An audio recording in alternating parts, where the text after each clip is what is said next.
Hello students, welcome to Nitisha's education. एनी की दुनिया में आपका बहुत बहुत स्वागत है। Today we are going to continue the first chapter of history, जहाँ से हमने लास्ट टाइम जो हमने छोड़ा था, जहाँ तक किया था, उसके बाद से आज हम कंटिन्यू करने वाले हैं। And the topic was 2.3 a new conservatism after 1815। अब ये जो कंजर्वेटिज्म है, ये जो कंसेप्ट है, यहाँ पे आपको मीनिंग है a political philosophy that stressed the importance of tradition, established institutions, customs, preferred gradual development to quick change। ये इसमें सबसे ज्यादा इंपॉर्टेंस ट्रेडिशन को दिया गया है, एस्टैब्लिश्ड इंस्टीट्यूशंस को दिया गया है, कस्टम्स मतलब डे टू डे जो बिलीफ है, जो एडमिनिस्ट्रेशन है, जो प्रैक्टिसेस है वो, and preferred gradual development to quick change. Gradual development, slowly and gradually development भी चाहिए, उसके पर्सपेक्टिव से ये कंसेप्ट आया था। तो following the defeat of Napoleon in 1815 में जब नेपोलियन बोनापार्टे हारे, European government were driven by a spirit of conservatism. अब जो यूरोपियन गवर्नमेंट थी, उन्होंने ये कंसेप्ट को प्रमोट करने का सोचा। Conservatives believe that established traditional institution of state and society, जैसे कि monarchy, church, social hierarchy, property and the family should be preserved. अब ये किसका मानना था? कंजर्वेटिव्स का मानना था कि उनके हिसाब से जो एब्सोल्यूट कंजर्वेटिव्स थे, उनका ये मानना था कि जो भी ये मोनार्की सिस्टम है, जो चर्च है, सोशल हायरार्की है, जो प्रिविलेज है, प्रॉपर्टी है, फैमिली है, मतलब जो उनका कल्चर है वो प्रिजर्व होना चाहिए। ऐसा मानना एब्सोल्यूट कंजर्वेटिव्स का था, ठीक है। और उसमें से कुछ ऐसे थे, rather they realized from the changes initiated by Napoleon that modernization could in fact strengthen traditional institutions like the monarchy। लेकिन कुछ ऐसे कंजर्वेटिव्स थे जिनका मानना था कि डेफिनेटली चेंजेस का मतलब होता है कि ये नेपोलियन के टाइम में जो चेंजेस इनिशिएट किए गए थे, तो उन चेंजेस को अगर ध्यान में रखा जाए और उसे इंप्लीमेंट किया जाए तो डेफिनेटली मॉडर्नाइजेशन आ सकती है कंट्री में। It could make state power more effective and strong.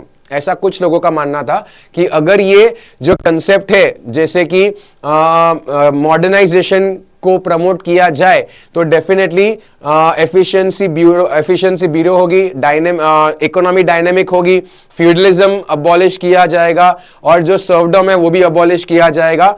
And इससे होगा क्या? It will strengthen the autocratic monarchy of the Europe.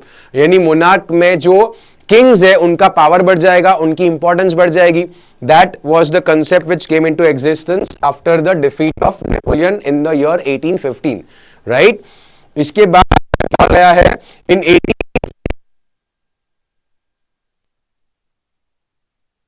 के रिप्रेजेंटेटिव्स थे ब्रिटेन, रशिया, प्रशिया, ऑस्ट्रिया, जिन्होंने सबने मिलकर नेपोलियन को हराया था। ये जो कंट्री के नाम आपको दिए गए हैं, ये सारे रिप्रेजेंटेटिव्स थे, यूरोपियन पावर के रिप्रेजेंटेटिव्स थे। इन सबने मिलके नेपोलियन को अपोज किया था और नेपोलियन बोनापार्टे को हराया था, ठीक है। कहां पे हराया था? वियना एक जगह का नाम है, और वहां पे ही एक सेटलमेंट किया गया था यूरोप में, ठीक है। Congress was hosted by the Austrian chancellor Duke Metternich. अब यहाँ पे जो कांग्रेस थी, वहां पे जो होस्ट थे उनका नाम था ऑस्ट्रियन चांसलर ड्यूक मेटरनिक। यहाँ पे डेलीगेट्स की अगर हम बात की जाए तो delegates Drew of the treaty of Vienna. यहाँ पे जितने भी डेलीगेट्स आए थे, इन्होंने ट्रीटी साइन की और इसका नाम रखा गया ट्रीटी ऑफ वियना 1815। और ऑब्जेक्टिव क्या था? The object of undoing most of the changes that had come about in Europe.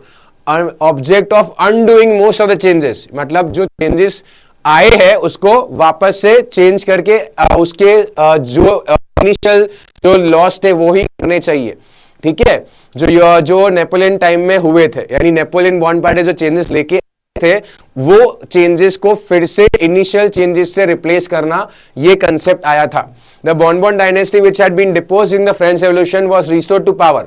अब बोनबोन डायनेस्टी फिर से पावर में आ गए, राइट। नेपोलियन बोनापार्टे के टाइम बोनबोन डायनेस्टी का पावर गिर गया था। नेपोलियन बोनापार्टे का पावर गिरने के बाद बोनबोन डायनेस्टी फिर से पावर में आए, और डेफिनेटली अगर वो पावर में आएंगे तो वही कंजर्वेटिज्म कंसेप्ट को लेके आएंगे, एब्सोल्यूट कंजर्वेटिज्म कंसेप्ट को लेके आएंगे। The Bourbon dynasty, which had been deposed during the French Revolution, was restored to power, and France lost the territories it had annexed under Napoleon. France को जो territories मिली थी, जो एनेक्सेशन के perspective से जो टेरिटरीज फ्रांस को मिली थी Napoleon Bonaparte के टाइम में, वो चली गई क्योंकि बॉनबॉन डायनेस्टी पावर में आ गई। A series of states were set up on the boundaries of the France to prevent French expansion in future. अब फ्रांस एक्सपांड ना करे तो बाउंड्रीज सेट की गई the kingdom of the Netherlands which included Belgium, अगर हम Netherland kingdom की बात करें जिसमें बेल्जियम है, it was set up in north and Genoa was added to the Piedmont in the south, इतनी जगह ऐड की गई। Prussia was given important new territories on its western frontiers, Prussia को वेस्टर्न फ्रंटियर्स में important territories दी गई, while Austria was given control of northern Italy, north Italy का control Austria को दिया गया। But the German confederation of 39 states that had been set up by Napoleon was left untouched, Napoleon Bonaparte ने जो 39 states जो बनाया था वो वैसी की वैसी ही रही, उसमें कोई चेंजेस नहीं आए, जो टर्म्स कंडीशंस जो लॉज उसने बनाए थे उस 39 स्टेट्स के लिए वो वैसे के वैसे ही रहे, राइट। अगर हम ईस्ट की बात करें तो रशिया को यूजुअली पोलैंड के कुछ पार्ट मिल गए और प्रशिया को यूजुअली पोर्शन ऑफ सैक्सोनी ये मिल गया। The main intention was to restore the monarchy, अभी एज आई सेड इनका बोनबर्न डायनेस्टी में पावर, बोनबर्न डायनेस्टी की पावर में आने के बाद इनका सेम मेन इंटेंशन था कि जो मोनार्क्स इनिशियली थे, जो टर्म्स एंड कंडीशंस इनिशियली थे, जो प्रिविलेजेस मिलते थे वो फिर से मिलने चाहिए। That was the ultimate intention, right, to restore the monarchies that had been overthrown by the Napoleon and create a new conservative in Europe, यानी कंजर्वेटिज्म कंसेप्ट को फिर से प्रमोट करना चाहिए। बोनबर्न डायनेस्टी इसी बात को प्रमोट करते थे, यही इनका मेन मिशन था, राइट, कि नेपोलियन जो चेंजेस लेके आए वो सब कुछ वापस निकाल के इनिशियल बैक टू पेविलियन जो एक्चुअल थे वही चेंजेस, वही लॉज फिर से इंप्लीमेंट करे, राइट। कंजर्वेटिव रेजिम सेटअप इन 1815 वर ऑटोक्रेटिक, अब यहां पे जो कंजर्वेटिव रेजिम्स जो आए थे वो ऑटोक्रेटिक थे, मतलब they did not tolerate criticism and dissent, अगर कोई उनको क्रिटिसाइज करे, कोई उनको डिमोटिवेट करे, डिमोरलाइज करे तो वो उनको एक्सेप्टेड नहीं था, अलाउड नहीं था, and sought to curb activities that question the legitimacy of the autocratic government, अगर उनके लेजिटिमेसी को अगर आप क्वेश्चन करते हो, लेजेंडरी पर्सपेक्टिव से अगर आप उनको क्वेश्चन करते हो तो डेफिनेटली वो आपको प्रमोट नहीं करेंगे, right. Most of them impose censorship laws to control what was said in newspaper, अब यहां पे सेंसरशिप लॉज आ गए, मतलब आपको जो भी न्यूज़पेपर में लिखना है, जो भी छापना है, जो भी बताना है पब्लिक को, उसके लिए भी आपको परमिशन लेनी पड़ेगी। अगर वहां से सेंसरशिप बोर्ड से अप्रूवल मिलता है तो आप प्रिंट कर पाओगे, तो न्यूज़पेपर में आपके न्यूज को आप रिफ्लेक्ट कर पाओगे, राइट। इसके बाद बुक्स हो गया, प्लेज, सॉन्ग्स, ये सारी आइडियाज आपको जो भी रिफ्लेक्ट करना है, आपको जो भी प्रमोट करना है, आपको परमिशन लेनी पड़ेगी, right. They impose censorship laws to control what was said in newspaper, books, plays and songs and reflected the ideas of liberty and freedom associate with the French revolution, और यही idea, liberty के concept की जो idea थी वो कहीं ना कहीं लिबरल पर्सपेक्टिव से ज्यादा प्रमोट ना हो, वो उनका मेन इंटेंशन था। The memory of the French revolutionary nonetheless continued inspire liberals, अब यहां पे फ्रेंच रेवोल्यूशन की अगर हम बात करें, फ्रांस की अगर हम बात करें तो वहां पे लिबरल्स इंस्पायर हो रहे थे और इंस्पायर कर रहे थे, right. One of the major issue taken up by the liberal nationalist to criticize the new conservative order was freedom of press. अभी यहां पे एक तरफ थे वो कंजर्वेटिव्स जिनको अपना ट्रेडिशन चाहिए था, जिसमें मोनार्क्स है, जिसमें प्रिविलेज है, प्रिविलेज बाय बर्थ है, और एक तरफ जो कॉन्स्टिट्यूशनल मोनार्क्स है जिनको चेंजेस चाहिए, जिनको मॉडर्न करना है, मॉडर्नाइजेशन चाहिए। तो यहां पे कुछ रेवोल्यूशनरीज के पर्सपेक्टिव से हम बात करेंगे जो हमारा नेक्स्ट टॉपिक होगा। During the years of the following 1815, the fear of repression drove many liberal nationalists underground. अभी यहां पे जितने भी लिबरल्स लोग थे, जितने भी नेशनलिस्ट लोग थे जो मॉडर्नाइजेशन को प्रमोट करते थे, वो कहीं ना कहीं अंडरग्राउंड हो गए थे, बिकॉज बोनबर्न डायनेस्टी पावर में आ गए थे। तो कहीं ना कहीं उनको डर था कि ये जो लोग क्रिटिसाइज कर रहे हैं या फिर जो लोग कहीं ना कहीं ये सेंसरशिप का अप्रूवल के पर्सपेक्टिव से पूरा पावर अपने पास रखा हुआ है बोनबर्न डायनेस्टी, तो कहीं ना कहीं अगर वो पकड़े गए तो उनको जेल होगी या फिर उनको पनिशमेंट होगी या क्रूअल ट्रीटमेंट होगी। तो ये जो लिबरल नेशनलिस्ट लोग थे वो अंडरग्राउंड हो गए थे। सीक्रेट सोसाइटीज धीरे धीरे शुरू हो गई थी यूरोपियन स्टेट्स में, रेवोल्यूशनरीज को ट्रेनिंग मिल रही थी उनके आइडियाज को स्प्रेड करने के लिए। Usually to be a revolutionary at this time meant a commitment to oppose monarchical forms that had been established after the Vienna Congress and to fight for liberty and freedom. अगर आप revolutionary बनना चाहते हो, इसका मतलब आपको oppose करना पड़ेगा। किसको अपोज करना पड़ेगा? मोनार्क्स को और उनके टर्म्स एंड कंडीशंस को जो वियना कांग्रेस के टाइम में इंप्लीमेंट की गई थी, और लिबर्टी और फ्रीडम के लिए फाइट करना होगा, right. Most of these revolutionaries also saw the creation of nation state as a necessary part of the struggle for freedom. अब कुछ कुछ revolutionaries ऐसे थे जिनको लगा ये भाई कंपलसरी है, ये तो चाहिए ही चाहिए, ये एक नेसेसिटी बन गई है, right. One such individual was the Italian revolutionary. अभी यहां पे एक नाम आया है, इटाली कंट्री से बिलोंग करते थे, गिसेपी मैजिनी. बहुत इंपॉर्टेंट नेम है, याद रखना. ये भी कहीं ना कहीं चेंजेस लाना चाहते थे, फ्रीडम लाना चाहते थे, रेवोल्यूशन लाना चाहते थे. तो इन्होंने क्या कंट्रीब्यूट किया, इनका क्या पार्टिसिपेशन था. Born in Genoa in 1805, he became a member of the secret society of the Carbonari. कैर्बोनारी में अल्टीमेटली इन्होंने अपनी सीक्रेट सोसाइटी सेटअप की और ये मेंबर बन गए. जब वो सिर्फ 24 इयर्स के थे, he was sent into exile in 1831. इनको जेल में भेजा गया, इनको पनिशमेंट दी गई थी, राइट. क्यों दी गई थी? For attempting a revolution in Liguria. Liguria एक जगह का नाम है, वहां पे उन्होंने एक रेवोल्यूशनरी मूवमेंट अटेम्प्ट किया था, वो मूवमेंट में यानी पार्टिसिपेट किया था. तो इसके लिए उनको एग्जाइल यानी जेल में रखा गया था 1831 में. He subsequently founded 2 more underground societies. अब उन्होंने 2 और अंडरग्राउंड सोसाइटी सेटअप किए थे.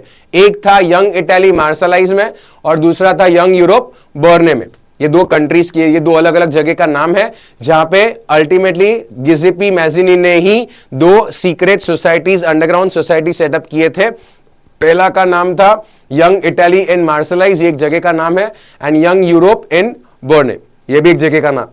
इनके मेंबर्स बहुत लाइक माइंडेड थे, ठीक है, और अलग अलग कंट्री से बिलोंग करते थे. Poland, France, Italy, German states. उनका मानना यह था God had intended nations to be the natural units of mankind. यानी जो गिसेपी मैजिनी थे, उनका यह मानना था कि जो भगवान ने जो ये नेचर बनाया है ये सबके लिए है, right. So Italy could not continue to be a patchwork of small states and kingdoms. ये उनका मानना था कि जो इटली है वो स्मॉल स्टेट्स और स्मॉल किंगडम्स बस इतना ही बन के नहीं रहेगा. It had to be forge into a single unified republic within a wider alliance of Nations.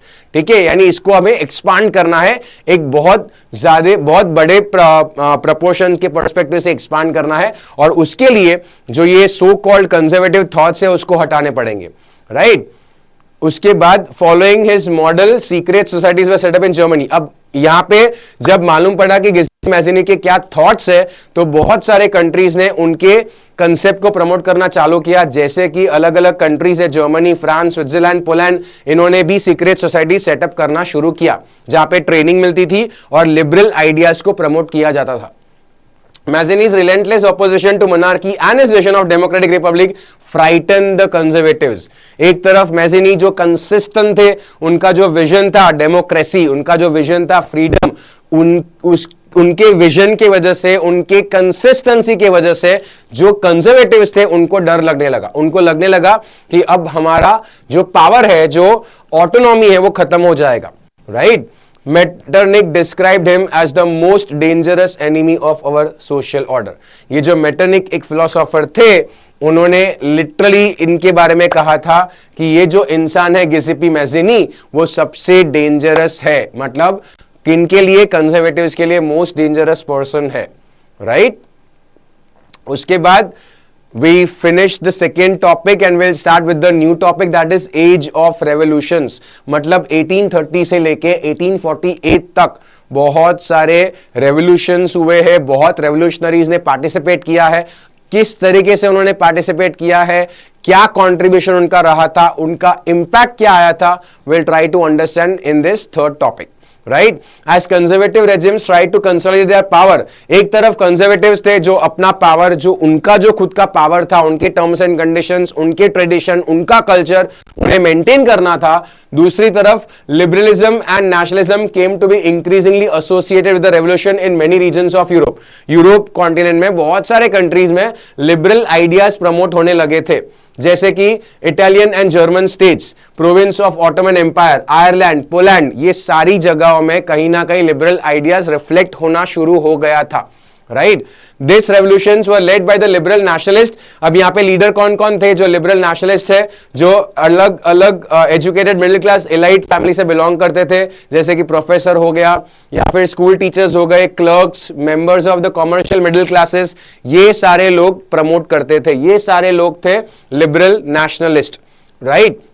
The first appeal took place in the France. अच्छा, इसका जो इंपैक्ट था वो सबसे पहले आया फ्रांस में जुलाई 1830 में। बॉनबॉन किंग्स जो थे, बॉनबॉन डायनेस्टी के जो राजा थे, who had been restored to power during the conservative reaction after 1815। अगर याद है तो जो बॉनबॉन डायनेस्टी, किसका पावर डिक्लाइन हुआ था, तब बॉनबॉन डायनेस्टी फिर से आए थे, राइट। नेपोलियन बोनापार्टे का पावर डिक्लाइन हुआ था, बॉनबॉन डायनेस्टी फिर से आया था 1815 में। अब उनका पावर खत्म हो गया, right? They were now overthrown by the liberal revolutionaries who installed a constitutional monarchy with the Louis Philippe at its head. जो बॉनबॉन डायनेस्टी थे उनका पावर अब खत्म हुआ। क्यों खत्म हुआ? क्योंकि लिबरल रेवोल्यूशनरीज ने constitutional monarch form of government implement कर दिया था, राइट। और उनके जो लीडर थे, मतलब ये कॉन्स्टिट्यूशनल मोनार्की के जो लीडर थे वो थे Louis Philippe. When France sneezes, Metternich once remarked, the rest of Europe catches cold. Again, Metternich ने एक कोट लिखा था कि when France sneezes, मतलब जैसे एक कोट है कि जब जब फ्रांस में प्रॉब्लम आती है, the rest of Europe catches cold, यानी पूरे यूरोप में उसका इंपैक्ट होता है। The July Revolution sparked an uprising in the Brussels, which led to the Belgium breaking away from the United Kingdom of the Netherlands.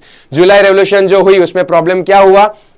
Brussels में जो थी Belgium जो लीड कर रहे थे, हुआ क्या? It breaking away from the United Kingdom of the Netherlands. UK Netherland से वो अलग हो गए, राइट। उसके बाद and even that mobilized nationalist feelings among the educated elite across Europe was the Greek war of independence. ये भी बहुत बड़ी वॉर थी ग्रीस कंट्री में, ठीक है। Greece had been the part of the Ottoman empire. अभी जो ग्रीस जो कंट्री है वो ऑटोमन एम्पायर का ही एक पार्ट है from 15th century. The growth of revolutionary nationalism in Europe sparked off a struggle for independence among the Greeks.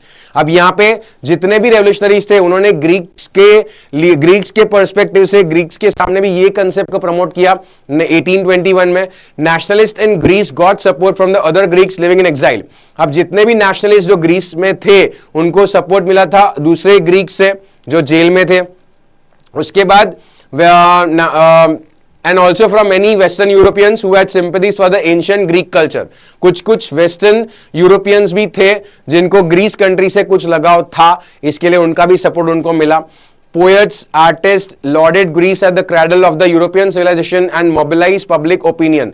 अभी यहाँ पे जितने भी poets थे, जितने भी artists थे, literally उन्होंने अपलॉड किया as the cradle of European civilization। मतलब ये यूरोप में जो civilization हो रहा है या होगा, उसके लिए जितने भी poets, जितने भी artists हैं जो contribute किया है, उनको याद किया गया।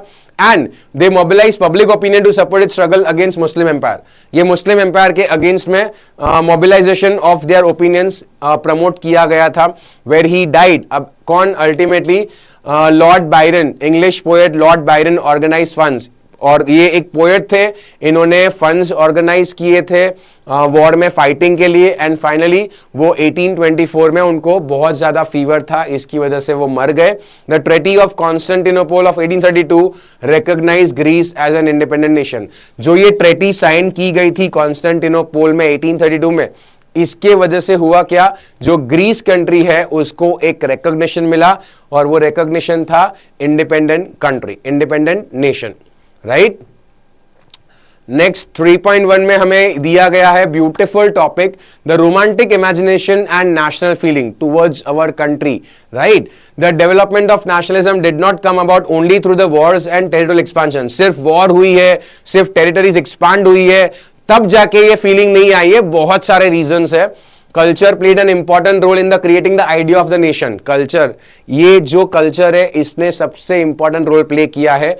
आर्ट, पोएट्री, स्टोरीज, म्यूजिक, जब जब ये रिफ्लेक्ट हुए हैं, जब जब ये लोगों तक पहुंचे हैं, कोई स्टोरी हो गई, कोई पोएम हो गई, कोई म्यूजिक हो गया, तब तब ये नेशनलिस्ट फीलिंग्स इमर्ज हुई है, राइट।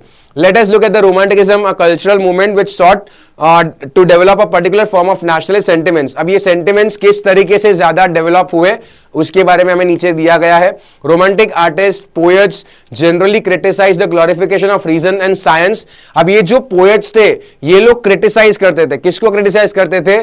जितने भी cruel practices है, जो cruel treatment है, या फिर इलॉजिकल प्रैक्टिसेस या फिर जो मोनार्क्स में राजा जो करते थे, उनका पावर जो वो अपने पास रखते थे, जो प्रिविलेज उनको मिलता था, वो सारी चीजों को कहीं ना कहीं क्रिटिसाइज करते थे ये poets, right. Then and focused instead of emotions, institution and mystical feelings, their effort was to create a sense of shared collective heritage. अब उनका सिर्फ ये मोटिव नहीं था पोएट्स के क्या इमोशन या इंस्टीट्यूशन या मिस्ट्रीज को रिफ्लेक्ट करना, प्रमोट करना। उनका ये मिशन था कि एक कलेक्टिव हेरिटेज को प्रमोट करना, कॉमन कल्चरल पास्ट को कंसिडर करना और नेशन का जो बेस है उसको प्रमोट करना। सो अदर रोमांटिक सजेस्ट, अभी यहाँ पे कुछ रोमांटिक पर्सपेक्टिव से कुछ फिलोसोफर के नाम दिए गए हैं, जैसे कि जर्मन फिलोसोफर जोहन गॉटफ्राइड हर्डर 1744 से 1803 तक थे। वो claim that the true German culture was to be discovered among the common people. उनका ये मानना था कि भाई common people, das Volk मतलब common people, और यही एक्चुअल में आइडेंटिटी होती है एक कंट्री की। It was through the folk songs, अब यहाँ पे बहुत सारे folk songs थे, folk poetries थे, folk dances थे, जो एक्चुअल में एक ट्रू स्पिरिट थी नेशन के लिए, जिसको वो लोग उनके भाषा में वॉल्सगाइस्ट कहते हैं, right. It was popularized. So collecting and recording these forms of folk culture was essential. अब ये सारे folk songs हो गए, folk poems हो गए, उनको वो कलेक्ट करते थे, रिकॉर्ड करते थे, प्रिजर्व करते थे, स्टोर करते थे, राइट। तभी जाके ये जो प्रोजेक्ट है नेशन बिल्डिंग का वो सक्सेसफुल हुआ, right. The emphasize on the vernacular language, अभी ये भी एक बहुत बड़ा रीजन था। Vernacular language, collection of local folklore was not just to recover an ancient national spirit but also to carry the modern nationalist message to large audience. बहुत सारे बड़े ऑडियंस, लार्ज ऑडियंस तक उनका मैसेज कन्वे हो, ये एक main motive था। Especially in the case of Poland, which has been partitioned at the end of the 18th century. 18th century में पोलैंड का पार्टीशन हुआ था, which had been by the great powers, Russia, Prussia और Austria ने Poland को divide कर दिया था। Even though Poland had no longer existed as an independent territory, अब यहाँ पे पोलैंड एक इंडिपेंडेंट टेरिटरी नहीं थी, फिर भी उस कंट्री में national feelings were kept alive through music and language. Music और लैंग्वेज थी जिसकी वजह से पोलैंड में सिटीजन्स के अंदर वो फीलिंग थी towards the country considering independent nation. Karol Kurpinski for example celebrated national struggle through his operas and music. अभी यहाँ पे दिए गए एक ऐसे इंसान का नाम जिन्होंने अलग अलग म्यूजिक कंपोज किया, ओपेराज, और इस पर्सपेक्टिव से नेशनल फीलिंग, जो नेशनल स्ट्रगल थी, उसको सेलिब्रेट किया in the form of folk dances like the polonaise and the mazurka. ये फोक डांसेस के नाम दिए गए हैं इनटू अ नेशनलिस्ट सिंबल, इसको नेशनल सिंबल बना दिया गया। लैंग्वेज भी एक बहुत इंपॉर्टेंट रोल प्ले करती है। Language too played an important role in developing nationalist sentiments. Nationalist sentiments को प्रमोट करने के लिए language also plays a very important role. After the Russian occupation, the Polish language was forced out of the schools. जैसे Russia में हुआ था वैसे Poland में भी हुआ था। Polish language was forced out of schools and the Russian language was imposed everywhere. जहां रशिया को प्रिविलेज मिलता था, रशियन लैंग्वेज को प्रिविलेजेस मिलती थी, पॉलिश लैंग्वेज को प्रिविलेज नहीं मिलती थी, तो रशिया प्रायोरिटी बन गया, राइट, लैंग्वेज के पर्सपेक्टिव से, और पॉलिश कहीं ना कहीं उसको प्रायोरिटी बिल्कुल नहीं मिलती थी। इनफैक्ट पॉलिश लैंग्वेज को तो निकाल दिया गया था स्कूल से। 1831 की अगर हम बात करें, N armed rebellion against Russian rule took place which was ultimately crushed. एक आर्म्ड रेबिलियन आया था रशिया को अपोज करने के लिए, लेकिन वो क्रश किया गया, मतलब रशिया ने उनको कहीं ना कहीं हरा दिया। Following this many member of the clergy in Poland began to use languages. अब यहाँ पे जितने भी क्लर्जीज थे उन्होंने पोलैंड में लैंग्वेजेस को वेपन के पर्सपेक्टिव से उसको यूज करने लगे as a national resistance. Polish language was used for church gathering. अब जब जब चर्च में गैदरिंग होती थी या फिर रिलीजियस इंस्ट्रक्शंस के बारे में बोलना होता था तो उस वक्त पॉलिश लैंग्वेज को उन लोग यूज करते थे। उसका रिजल्ट क्या हुआ? Large number of priest bishops were put in jail. ये जितने भी बाइशॉप्स और प्रीस्ट जो फादर है या फिर जो चर्च में जो कैंडल्स के पर्सपेक्टिव से जो करते मैनेजमेंट, उनको सबको पॉलिश लैंग्वेज यूज करने के वजह से उनको जेल में डाला गया, उनको साइबेरियन कैंप में डाला गया जो एक कॉन्सेंट्रेशन कैंप है रशिया में, और उनको बहुत क्रूअल ट्रीटमेंट दी गई। एंड फॉर देयर रेफ्यूजल टू पे, उनको ये पनिशमेंट इसके लिए मिली थी कि उनको ये सारी चीजें रशियन लैंग्वेज में करनी थी, लेकिन उन्होंने पोलैंड पॉलिश लैंग्वेज में प्रमोट की, इस वजह से उनको साइबेरियन कैंप यानी कि कॉन्सेंट्रेशन कैंप में डाला गया और बहुत क्रूअल ट्रीटमेंट, बहुत सीवियर पनिशमेंट दी गई, राइट, ये फादर या प्रीस्ट या फिर बाइशॉप्स को। उसके बाद again the next topic is very important, hunger, hardship and popular revolt, right. ये जो भी चीज होती है वो मजबूरी में हम जो करते हैं, कहीं ना कहीं कंस्ट्रक्टिव टॉपिक्स या कंस्ट्रक्टिव स्टेप्स हम ले लेते हैं, वो सिर्फ और सिर्फ कभी कभी मजबूरी में हम ले लेते हैं। तो यहां पे डेफिनेटली हंगर एक प्रॉब्लम थी लोगों की, हार्डशिप एक प्रॉब्लम थी, और कहीं ना कहीं पॉपुलर रिवॉल्ट कौन से हुए because of hunger and hardship. This is what we are going to understand in this 3.2, right. The 1830s were the years of the great economic hardship in Europe। 1830 में बहुत इकोनॉमिक हार्डशिप थी, बहुत problem थी economy के perspective से। The first half of the 19th century saw an enormous increase in the population all over Europe। अभी first half of the 19th century में क्या हुआ, पॉपुलेशन बहुत बढ़ गई, राइट, ये पहली प्रॉब्लम थी। In most of the countries there were more seeker of jobs than employment, यानी काम कम थे, वैकेंसी कम थी और पब्लिक ज्यादा थी, राइट। रिक्रूटमेंट के लिए जो लेबरर्स या एम्प्लॉयज थे वो ज्यादा है लेकिन काम कम था, right. Population from rural areas migrated to the cities to live in the overcrowded slums. जितने भी लोग जो रूरल एरियाज से बिलोंग करते थे वो लोग अर्बन एरियाज में माइग्रेट होने लगे और अर्बन एरियाज धीरे धीरे ओवरक्राउडेड होने लगा, right? Small producers in towns were often faced with the stiff competition from the imports of the cheap machine-made goods from the England। अभी यहाँ पे जितने भी छोटे छोटे प्रोड्यूसर्स हैं जो मैनुअल वर्क करते थे, कहीं ना कहीं उनको बहुत बड़ी कंपटीशन फेस करनी पड़ी, क्योंकि सामने अगर हम इंग्लैंड की बात करें तो वहां पे चीप मशीन मेड गुड्स जो सस्ते भी है और जो टाइम कंज्यूमिंग भी कम करते हैं और जितनी क्वांटिटी चाहिए उतनी आपको मिल जाएगी। तो कहीं ना कहीं ये कंपटीशन छोटे छोटे बेचारे प्रोड्यूसर्स को टाउन्स में फेस करनी पड़ती थी।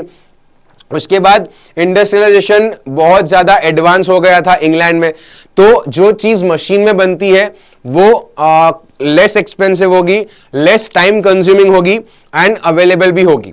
तो उसके कंपैरिजन में जो मैनुअल वर्कर्स है तो वो लोग टाइम ज्यादा कंज्यूम करते हैं, बिकॉज ऑफ इट वो एक्सपेंसिव भी होता है और क्वांटिटी कभी कभार उतनी अवेलेबल नहीं भी होती है, राइट। तो यहां पे ये चीज प्रॉब्लम होने लगी थी, specially so in textile production. अगर हम टेक्सटाइल प्रोडक्शन की बात करें, it was carried out mainly in homes और small workshops and was only partly mechanised. यहां पे प्रॉब्लम क्या थी, मशीन्स नहीं थे, पार्टली मैकेनाइज्ड थी, छोटे छोटे वर्कशॉप्स थे, लोग मैनुअल काम करते थे। In those regions of the Europe where the aristocracy still enjoyed power, एक तरफ जहां पे एरिस्टोक्रेसी यूरोप में पावर एंजॉय कर रहे थे, दूसरी तरफ पीजेंट्स स्ट्रगल कर रहे थे, क्योंकि वहां पे उनको फ्यूडियल ड्यूज भरना है, बहुत सारे ऑब्लिगेशंस, बहुत सारे responsibilities towards family. The rise of food price of a year or a bad harvest led to the widespread pauperism in town and country। अगर बाई चांस कोई फूड का प्राइस बढ़ गया या फिर कुछ बैड हार्वेस्ट हुई, प्रोडक्शन अच्छा नहीं हुआ, तो बहुत बड़ी प्रॉब्लम क्रिएट होती थी ये छोटे लोगों के लिए, राइट। अलग अलग टाउन्स, अलग अलग कंट्रीज में ये जितने भी स्मॉल प्रोड्यूसर्स है, पीजेंट्स है, फार्मर्स है, उनको बहुत सारी प्रॉब्लम फेस करनी पड़ती थी अगर प्राइस राइज हुआ या बैड हार्वेस्ट हुआ तो, राइट। उसके बाद 1848 में क्या आया, एक ऐसा ईयर आया जो बहुत बहुत बहुत खराब था, food shortages and wide spread unemployment. एक तरफ शॉर्टेज ऑफ फूड, एक तरफ काम की कमी मतलब अनएम्प्लॉयमेंट। इसकी वजह से it brought the population of Paris out on the roads. Paris के लोग रास्ते पे आ गए थे, literally they were ready to do any kind of work with the sign boards, right. Barricades were erected and Louis Philippe was forced to flee. अब यहां पे जो राजा था, जितने भी बैरिकेड्स थे वो सब तोड़ दिए गए क्योंकि लोगों को गुस्सा था, और जो राजा था लुइस फिलिप वो भाग गया, राइट। उसके बाद national assembly proclaimed a republic. अभी यहां पे एक नेशनल असेंबली फॉर्म हुई जो रिपब्लिक को मतलब उसको रिपब्लिक घोषित किया गया था। It granted suffrage to all adult males about 21। अब यहां पे ये जो रिपब्लिक गवर्नमेंट आई, लुइस फिलिप तो भाग गए अपनी जान बचाने के लिए, तो यहां पे जो गवर्नमेंट फॉर्म हुई रिपब्लिक गवर्नमेंट, उन्होंने क्या किया, उन्होंने 21 एंड अबव मेल्स को बेनिफिट्स दिए, right to work, right. National workshops provide किए गए एम्प्लॉयमेंट के लिए, एम्प्लॉयमेंट यानी लोगों को काम मिले, कहीं ना कहीं लोगों की गाड़ी फिर से पटरी पे आए। अर्लियर इन 1845 जो वीवर्स थे सिलेसिया में, उन्होंने भी एक रिवोल्ट किया था कॉन्ट्रैक्टर्स के अगेंस्ट जो रॉ मटेरियल उनको सप्लाई करते थे, और ये जितने भी वीवर्स हैं उनको फाइनल प्रोडक्ट देना होता था। किसको देना होता था? कॉन्ट्रैक्टर्स को। तो यहां पे सबसे ज्यादा बेनिफिट कौन कमा रहा है? कॉन्ट्रैक्टर, क्योंकि वो वीवर को रॉ मटेरियल देख के बहुत कम पैसे में फाइनल प्रोडक्ट बना रहा है। फिर कॉन्ट्रैक्टर जो है वो आगे या तो किसी बड़ी कंपनी को या फिर किसी एजेंट को कहीं ना कहीं वो दे रहा था, तो वो ज्यादा प्रॉफिट कमा रहा था। And give them the order for the finished textile but drastically reduce there payments. धीरे धीरे धीरे ये जो कॉन्ट्रैक्टर है वो वीवर्स के जो पेमेंट्स है उसको भी रिड्यूस करने लगे थे, और इसी वजह से वीवर्स ने एक रिवोल्ट किया था। The journalist Wilhelm Wolff describe the events in Silesia village as follows. अब ये एक जर्नलिस्ट है, उन्होंने इस पर्टिकुलर पूरे एक्टिविटी को किस तरीके से डिस्क्राइब किया गया है वो हमें दिया गया है। जैसे कि 18,000 इनहैबिटेंट्स यहां पे है, कॉटन वीविंग यहां पे सबसे ज्यादा वाइड स्प्रेड ऑक्यूपेशन है, यहां पे लोगों की लाइफ बहुत मिजरेबल है, बहुत एक्सट्रीम है, यहां पे लोग डेस्परेट है काम के लिए, राइट। यहां पे जो कॉन्ट्रैक्टर्स है वो एडवांटेज लेते हैं ऐसे वीवर्स का या ऐसे लोगों का जिनको काम चाहिए, ठीक है, और धीरे धीरे उनके प्राइजेस भी रिड्यूस करते हैं। ये चीज लिखी गई थी एक जर्नलिस्ट ने जिसका नाम था विल्हेम वॉल्फ। उसके बाद ऑन जून 4 ये एक ऐसा दिन था, दोपहर के 2 बजे, a large crowd of weavers emerge from their homes and marched in pairs up to the mansion of their contractor demanding higher wages. बहुत बड़ी संख्या में वीवर्स रास्ते में आए और जितने भी कॉन्ट्रैक्टर्स थे उनसे एक हाई वेज के लिए डिमांड की गई। They were treated with scorn and threats alternately. उनको रोकने की कोशिश की गई मतलब जितने भी ये वीवर्स थे उनको बहुत क्रूअल वे से रोकने की कोशिश की गई। Following this a group of them force their way into the house. अब यहां पे क्या हुआ, ये लोग इतने गुस्से में थे कि लिटरली कुछ लोग घर में घुस गए, smashed its elegant window, panes, furniture, porcelain. Another group broke into the store house and plundered its supplies of the cloth which they tore to shreds. यहां पे जितने लोग थे वो एक कॉन्ट्रैक्टर के घर में घुस गए और सारा घर तहस नहस कर दिया, राइट। जो कॉन्ट्रैक्टर था वो खुद डर गया और वो भाग गया। The contractor fled with his family to a neighbouring village. अपने फैमिली के साथ वो नेबरिंग विलेज में भाग गया खुद को बचाने के लिए। उसको लगा कि अगर मैं यहां पे रहूंगा तो ये जितने भी वीवर्स आए वो मुझे मार डालेंगे, तो वो अपने नेबरिंग विलेज में चले गए। लेकिन जब वो नेबरिंग विलेज में गए तो वहां के लोगों ने इनको एक्सेप्ट नहीं किया। वहां के लोगों ने कहा कि भाई हम आपको हमारे विलेज में नहीं आने देंगे, वरना ये वीवर्स हमारे विलेज में भी आ जाएंगे और यहां पे तोड़फोड़ करेंगे, right. So the contractor fled away with the family to a neighbouring village which however was refused to shelter such a person. He return 24 hours. यानी वहां के लोगों को भी पता था कि ये जो कॉन्ट्रैक्टर है वो कितना ज्यादा मीन है, राइट, कितना ज्यादा ग्रीडी है, और ऐसे लोगों की वो हेल्प करना नहीं चाहते थे वो विलेज वाले। इसके लिए विद इन 24 आवर्स वो वापस अपने घर आए, हैविंग रिक्वेश्चन द आर्मी को एक बार फिर से रिकन्फर्म किया। In the exchange that followed 11 weavers were shot. अभी यहां पे ये जो हुआ उसमें 11 वीवर्स को गोली लगी थी और वो मर गए थे। So this was the 3.2। Today we will stop here. I hope आपको यहां तक समझ में आया है। एक बार फिर से रीड करना। The concept is very simple and very easy to understand. We will meet in our next lecture and we'll continue from 3.3. Till then, have a great day ahead, and most importantly, you have to go through this. आपको ये पढ़ना होगा, आप पढ़ोगे, आप समझोगे तो वो इंटरेस्टिंग लगेगा, ठीक है। So for today, we will stop here and continue in our next lecture. Thank you so much. Bye bye.